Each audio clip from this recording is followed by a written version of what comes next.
श्लोक 14 अध्याय 7। दैवैह्येषा गुणमयी मम माया दुरत्यया मामेव ये प्रपद्यन्ते मायामेतां तरन्ति ते। इस श्लोक के संदर्भ में एक दोहा सटीक बैठता है, क्योंकि तीन गुणमयी यह माया मेरी दिव्य अतिशय दुस्तर अरु विकट यद्यपि लगती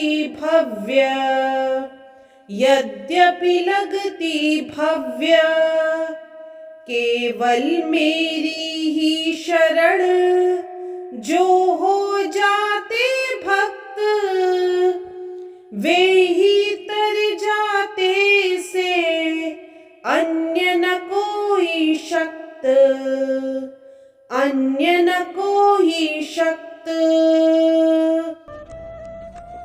इस श्लोक में श्री कृष्ण अर्जुन को कहते हैं, प्रकृति के तीन गुणों वाली इस मेरी दैवी शक्ति को पार कर पाना कठिन है, किंतु जो मेरे शरणागत हो जाते हैं वे सरलता से इसे पार कर जाते हैं।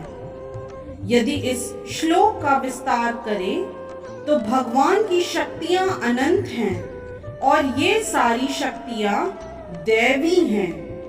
यद्यपि जीवात्माएं उनकी शक्तियों के अंश हैं, अतः दैवी हैं, किंतु भौतिक शक्ति के संपर्क में रहने से उनकी पराशक्ति आच्छादित रहती है। इस प्रकार भौतिक शक्ति से आच्छादित होने के कारण मनुष्य उसके प्रभाव का अतिक्रमण नहीं कर पाता।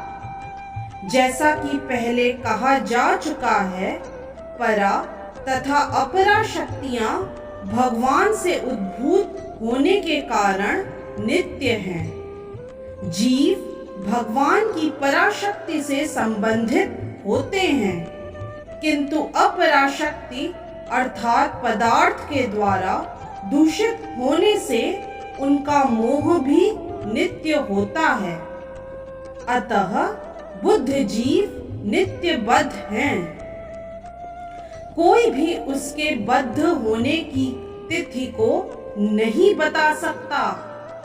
फलस्वरूप प्रकृति के चंगुल से उसका छूट पाना अत्यंत कठिन है, भले ही प्रकृति अपरा शक्ति क्यों न हो, क्योंकि भौतिक शक्ति परमेच्छा द्वारा संचालित होती है, जिसे लांघ पाना जीव के लिए कठिन है।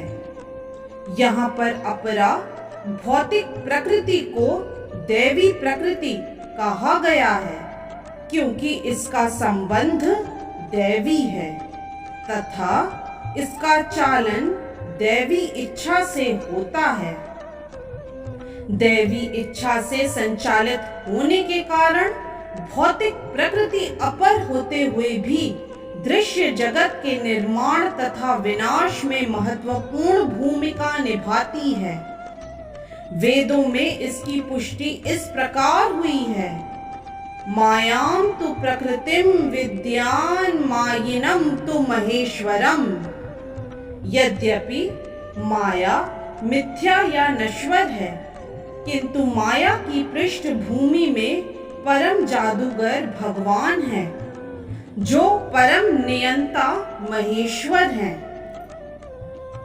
गुण का दूसरा अर्थ रस्सी है। इसे यह समझना चाहिए कि बुद्ध जीव मोह रूप रस्सी से जकड़ा हुआ है। यदि मनुष्य के हाथ पैर बांध दिए जाएं, तो वह अपने को छुड़ा नहीं सकता। उसकी सहायता के लिए कोई ऐसा व्यक्ति चाहिए जो बंधा न हो।